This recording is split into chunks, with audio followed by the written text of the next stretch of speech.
आज एक नए क्वेश्चन के साथ हम लोग आज पुनः जो है चर्चा करेंगे। और वो क्वेश्चन है कि शिवाजी कैसे जो है औरंगजेब के कैद से बाहर निकल के आते हैं। देखते हैं कि औरंगजेब का जो साम्राज्य था वो पूरे भारतीय उपमहाद्वीप में फैला हुआ था और एक शासन की एक टेम्परामेंट था। ऐसे शासक के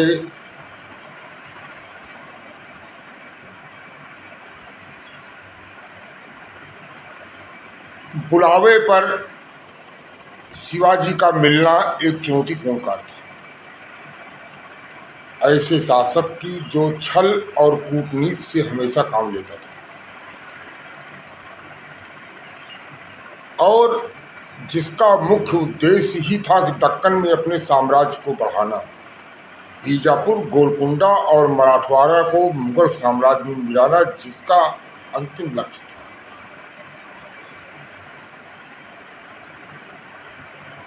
शाहजहां के कैद के बाद 1659 में जहां औरंगजेब दक्कन के गवर्नरशिप से निकलकर उत्तराधिकार के युद्ध में व्यस्त हो जाता है, ऐसे समय में 1659 में अफजल खां की हत्या करके शिवाजी का कद और शिवाजी का टेरर मुगल बादशाह तक आतंकित कर रहा था। उसी दौरान 1663 में मुगल सेनापति शाइस्ता खां की अंगुली काट ली जाती है। इस तरह से मुगल प्रशासन में शिवाजी का भय चौतरफा व्याप्त हो जाता है। 1664 में सूरत के व्यापारियों से बहुत सा धन लूट लेते हैं और बीजापुर के आदिल शाही शासन के साथ मिलकर मुगल ठिकानों को लूटने का कार्यक्रम चल रहा था। औरंगजेब भयभीत होकर अपने प्रबल सेनापति जयसिंह मिर्जा, सवाई राजा जयसिंह मिर्जा को दक्कन का कार्यभार देकर शिवाजी पर आक्रमण करने के लिए आदेशित करते हैं। जयसिंह मिर्जा 1 लाख सेना लेकर पुरंदर पर हमला कर देते हैं, पुरंदर के किले को घेर लेते हैं। शिवाजी को लगा कि ज़्यादा नुकसान हो जाएगा, इसलिए शिवाजी ने पुरंदर की संधि किया राजा जयसिंह मिर्जा से। 1666 में 11 जून 1665 को पुरंदर की संधि करते हैं।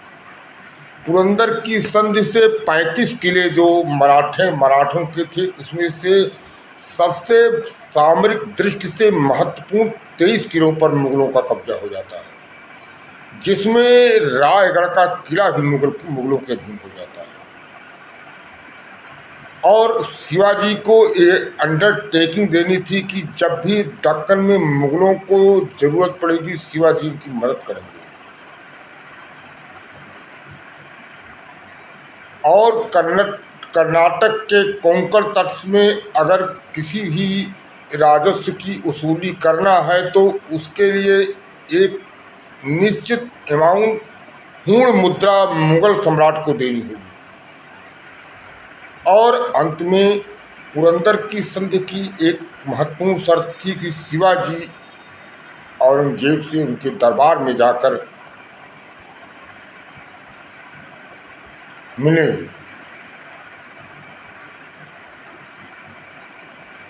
शिवाजी की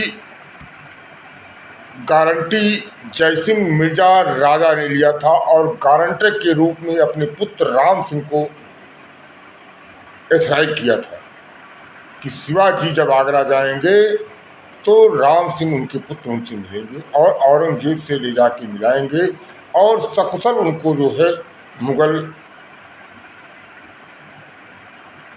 बादशाह के राजधानी से बाहर उनको रुखसत करेंगे। 16 मार्च 5 मार्च 1665 5 मार्च 1666 को शिवाजी आगरे के लिए प्रस्थान करते हैं। इसके लिए औरंगजेब ने 1 लाख रुपए खर्च दिया था कि किसी भी तरह शिवाजी आए, शिवाजी के मन में थोड़ा सा भी शंका ना हो। शिवाजी रास्ते में थे, औरंगजेब का पत्र मिला कि आइए, हम आपका स्वागत करेंगे, आपको शाही खिताब दी जाएगी, आपको हर तरह से स्वागत होगा। औरंगजेब की मंशा अपने स्पष्ट थी कि शिवाजी आए, उनको कैद कर लिया जाए। शिवाजी 12 मई 1666 को औरंगजेब के दरबार में पहुंचते हैं और राम सिंह उन्हें औरंगजेब से मिलाने ले जाते हैं। औरंगजेब उनको मनसबदारी की 3rd कैटेगरी की लाइन में खड़ा करा देता है, जिससे शिवाजी को अत्यधिक क्रोध आ जाता है। शिवाजी दरबार में ही राम सिंह को भला बुरा कहने लगते हैं। यदुराज सरकार ने अपनी पुस्तक शिवाजी एंड हिज टाइम्स में इस बात का जिक्र किया है कि राम सिंह ने किसी तरह से औरंगजेब को समझाया और उनसे शिवाजी के कृत्य के लिए माफ़ी मांगी कि शिवाजी को मुगल दरबार के कायदे कानून नहीं पता है, इसलिए जो गलती हुई है उसके लिए हम क्षमा मांगते हैं। शिवाजी को ये बात बहुत बुरी लगी और कोने में जाकर वो बैठ गए और अपनी पीठ मुगल सम्राट की तरफ करके बैठ गए। इसी दौरान मुगल सम्राट ने शिवाजी को जयपुर सराय में रुकने की व्यवस्था करता है। जैसे ही शिवाजी और उनके पुत्र संभाजी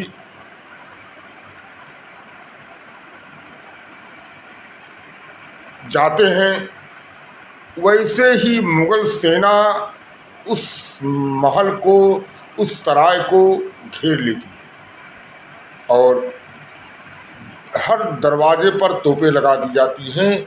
इस तरह से शिवाजी और उनके पुत्र संभाजी मुगलों के अधीन कैद हो जाते हैं।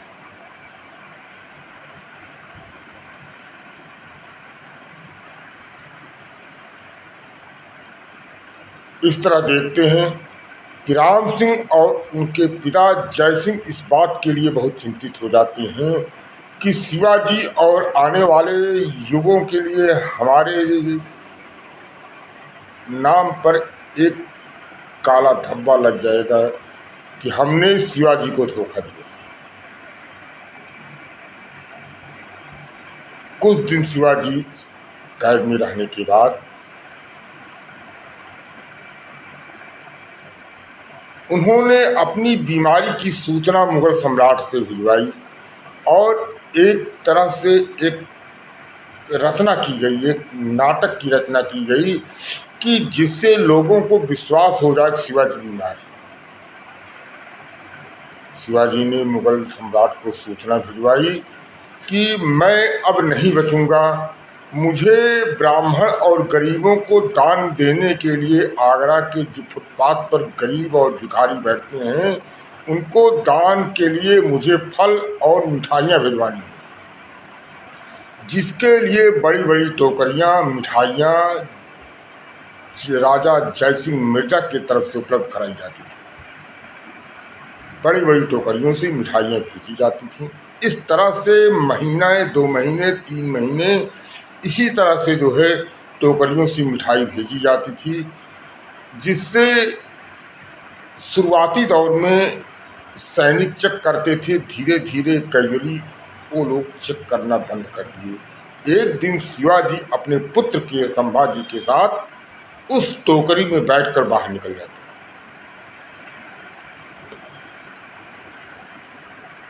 बताते हैं कि उनके चचेरे भाई थे जो शिवाजी की तरह थे और उन्हीं की तरह कड़ा पहनकर अंदर लेट जाते हैं। सैनिक देखते हैं कि हाँ, इनका कड़ा पहने हुए आदमी हाथ निकला हुआ है कंबल से, वही शिवाजी है। कुछ देर बाद, समय बाद पता लगा कि शिवाजी तो गायब हो गए और जो लेटा हुआ आदमी था वो भी गायब हो जाता है।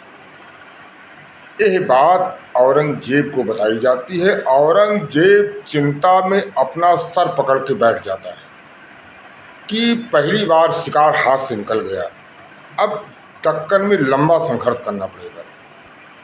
सेनाएं भेज दी जाती हैं और जाकर दक्कन के मुहाने में, दक्षिण के मुहाने पर खड़े हो जाते हैं कि शिवाजी या इधर से निकलेंगे तो इनको कैद कर लिया जाएगा। लेकिन शिवाजी की रणनीति दूसरी तरह से बनाई गई थी। कैसे मराठा पहुंचना है, मराठवाड़ा। शिवाजी आगरा से मथुरा निकलते हैं, मथुरा से दक्कन न जाकर दक्षिण सीधे इलाहाबाद आते हैं, इलाहाबाद से वाराणसी आते हैं, वाराणसी से पुरी आते हैं, पुरी से गोंडवाना आते हैं, गोंडवाना से गोलकुंडा पहुंचते हैं, गोलकुंडा से मराठा रायगढ़ पहुंचते हैं। 91 दिन यात्रा के बाद 91 दिन जो है रायगढ़ पहुंच जाते हैं। इस तरह से देखते हैं कि औरंगजेब को ताजुब हुआ कि ये कैसे हुआ। उन्होंने माना इसमें राम सिंह और उनके पिता जय सिंह का निश्चित रूप से हाथ है। बताते हैं कि इस घटना के साल 2 साल बाद राजा जय सिंह की मृत्यु हो जाती है और उनकी मृत्यु जहर खाने से होती है। लोग, इतिहासकार इस बात का कयास लगाते हैं कि औरंगजेब ने जहर दिलवा दिया हो।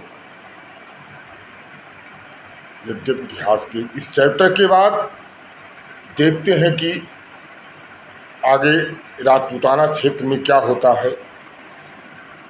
1678 में जमरूद में जसवंत सिंह की मृत्यु हो जाती है। 1679 में औरंगजेब अजमेर पहुंचकर जजिया लगा देता है और जसवंत सिंह के पुत्र अजीत सिंह और अजीत सिंह की मां को कैद कर लेता है। अकबर द्वितीय, जो औरंगजेब का चौथा पुत्र था, चित्तौड़ की सूबेदारी इससे हटाकर मारवाड़ की सूबेदारी दे दी जाती है, जोधपुर की। इस बात पर अकबर द्वितीय विद्रोह कर देता है और राजपूताना संरक्षण में अपने आप को बादशाह घोषित कर देता है और 70,000 की सेनाएं लेकर सीधे अजमेर की तरफ कूच कर जाता है। औरंगजेब ने सोचा कि इतनी बड़ी सेनाओं के साथ सामना करना ठीक नहीं है, इसलिए कूटनीतिक चाल चली और एक खत लिखा और अपने पुत्र के नाम उस खत को चाहता था कि राजपूतों के हाथ में लग जाए और राजपूतों के हाथ में लग ही गया और राजपूत जसवंत सिंह की मृत्यु के बाद दुर्गादास और मेवाड़ के राणा राज सिंह अकबर द्वितीय के समर्थन से हट जाते हैं। बाद में जब सच्चाई पता लगता है कि यह औरंगजेब की चाल थी, तो दुर्गादास अकबर द्वितीय को ले जाकर संभाजी के संरक्षण में छोड़ देते हैं। वहां से जाकर हटकर फिर वो फारस चला जाता है, सुलेमान फर्स्ट के संरक्षण में चला जाता है। लेकिन फारस के शाह ने औरंगजेब के खिलाफ अकबर द्वितीय की कोई मदद नहीं की। इस घटना से बौखलाया हुआ औरंगजेब 1681 के आसपास सीधे दक्कन की तरफ कूच कर जाता है और संभाजी के खिलाफ मोर्चा खोल देता है। इस इतिहास के क्रम की चर्चा हम लोग कई बार कर चुके हैं। आज केवल इसी बात पर चर्चा थी कि शिवाजी कैसे औरंगजेब के कैद से बाहर निकलते हैं। आगे के वीडियो में फिर किसी इसी तरह की घटना के साथ हम लोग पुनः मिलेंगे। तब तक